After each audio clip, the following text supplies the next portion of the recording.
Today we're going to be making Dragon's Beard out of Hi-Chews. First, we're gonna take the Hi-Chews out and put it in a bowl. We're just mixing all the flavors. We have all the Hi-Chews in the bowl. Now we're going to put them in the microwave for 30 seconds.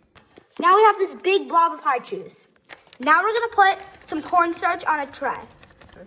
And now we're gonna put it on the tray. Now we're gonna make a ring. And we're just gonna keep doing this to the ring. It's starting to become Dragon's Beard. Yeah. It's almost done.